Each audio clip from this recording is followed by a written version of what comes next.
Scott did not lift. I don't know if this week is going to go as good as last week, but at least we are going to have lights on the F1. Check that out. I'm Chad. This is the Dorky and 40 RC channel, and we are going to talk about my return to the on-road race track. So what you see here is a brand new, a very white and clean X-Ray X1 2024. And you'll see in the video the reason why I did this, because all of a sudden it's like red cars multiplied. So I figured, well, I'll be the dummy that just go ahead and just makes everything white. And we'll put a couple pops of red on there. We got the lights now and all that good stuff. And, you know, we'll just have to keep it spickety span clean. So it was great taking time off from on-road. You know, we've been doing some off-road racing the past couple months. We went and did some oval racing Wednesday night and had a good time with the buddies. And last Saturday, we went and ran finally back up at NorCar.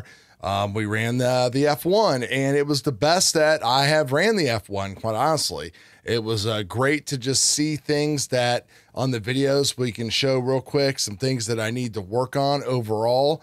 And it was just great, like having just a great time and that everything worked. So things that I did to the car before I went back. It had been like 2.5 months maybe since I had run, and this layout has been down for a long time. So some of these people have like probably 10 to 15, 20,000 laps probably on this freaking track. And I'm like in the hundreds. So we went ahead and made the switch finally to these Exotec tires, which everybody is running. Some people were talking about the inconsistency of the CRC tires. I never really had an issue with them, but I figured I would just go ahead and make the change with everybody else. I really like the tires. I think they got like a really good size to them. They looked really good.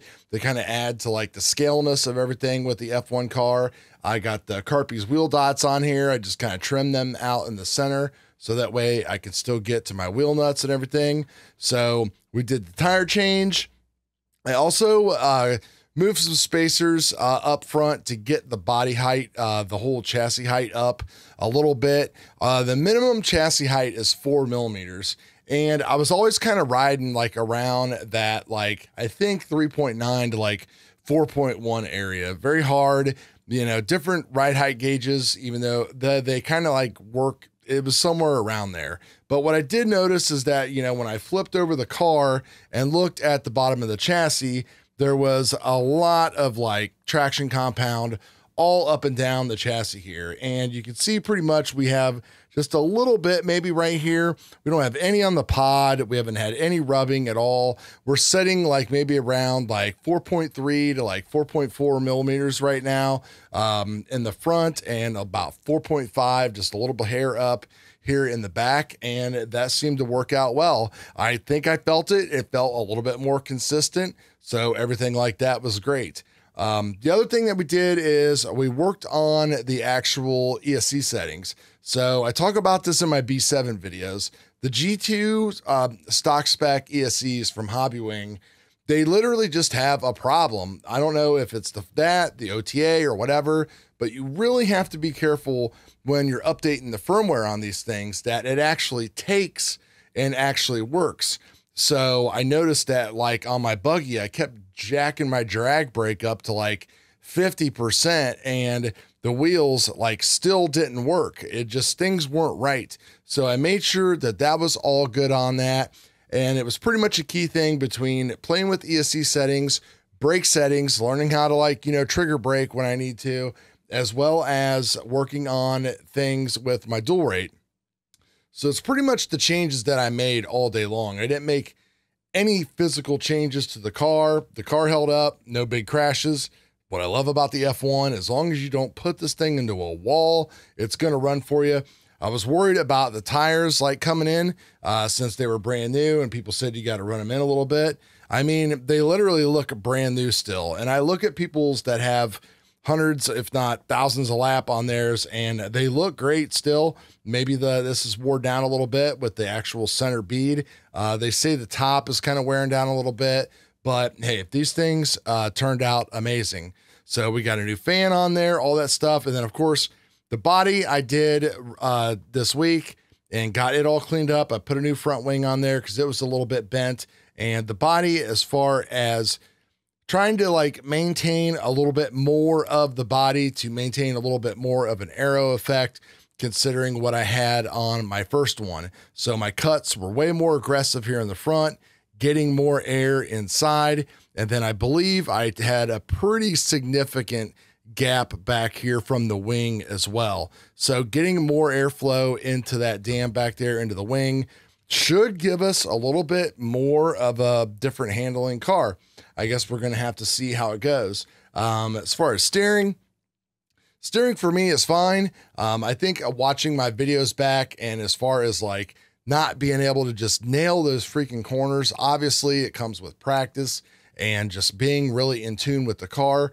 Things I'm going to do tomorrow is I am going to add some drag brake, and I might also increase my drive frequency a little bit. So that way I'm not getting as hard as a punch, and the drag brake will hopefully slow the car down and start the turn initially for me. So that way I just need to, like, every time you miss a corner, it's going to be a 0.1 to a 0.2 second advantage. You're just going to lose that time. Now, previously I had never, I think I had hit 29 laps on this layout. Like once I started at 29, I hit 30 and 30 and 30 for all through. All the main doesn't count because it was a little bit different. I think I hit 31 in the main because you get like an extra lap as soon as you start. So it was very consistent. Timing though, like consistency, still in like the 80s. Hot lap was pretty much the same that I had gotten before, but like, top 5, top 10, top 15, top 2 and 3 consecutive. When you look at your timings, we're all down a little bit. So obviously I drove the car a lot better. It really worked out a lot better than I thought. The thing is, I can definitely tell after that second heat or even the third qualifier run, I could definitely feel the mental exhaustion like coming in, like driving one of these cars or any on-road car, especially when you're just trying to be ultra good and competitive and really just try to run as much as you can. Like it really does kind of, wear out the head. You get a little bit of a finger and hand cramp, even though I've got this thing as comfortable as I can get it with the Sanwa, but things just kind of start to dull out. And it was good it was a great day. It was a fun day. It was good to see all my friends, and it kept me really focused. So that way I didn't like lose complete focus and insanity like I did the last time, where I just like bailed on the main because I was just like, well, this sucks. I'm just going to go ahead and leave. So let's just take a look at some of the track footage here. We'll talk over some of it so you guys can see. It was a great time. In the main, Joe and I were kind of having some fun with each other, playing chase, with each other at the end. I finished third. There was 4 of us. Dante, the super fast guy, dropped out. He was working on other cars, I think, or something, just hanging out, having fun. And number 1 guy, Scott, was just way ahead of Joe and I think. So Joe and I just kind of chased each other a little bit. We would switch on and off, and sometimes it would get us into trouble. And one time, we'll show you that first, it got Scott into trouble. Luckily, he was able to still finish, and his car was all good. I think maybe he stripped the spur gear, or the axle might have like kind of jammed up against there and like maybe messed up one of his bearings or something. But anyway, let's take a look at some of the race footage. Oh shit. Oh, oh, you go ahead, go. You sure? I'll chase you. Okay. Shit, I'll try and chase you. I'm gonna wait.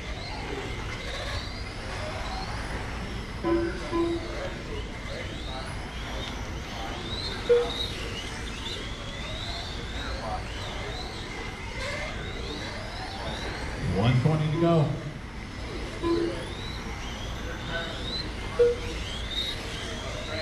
Yep, I just don't have it yet, Joseph. I can't get you. Go ahead. Try to catch up. Ah.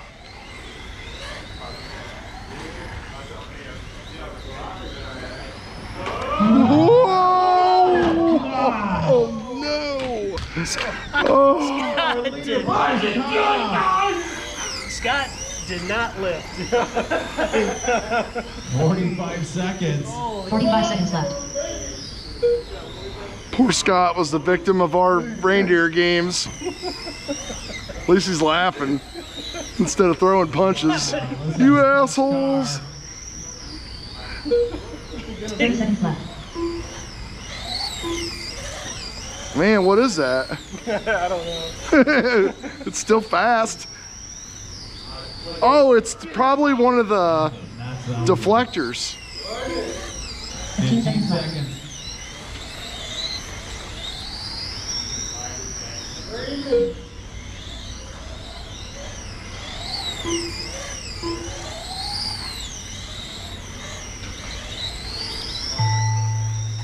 Scott Doherty done. Wow, 10-7, last lap like that. Joanna done. Chad Sertinsky done. That's all right. All drivers have finished. Man, it just feels like I just can't go fast enough.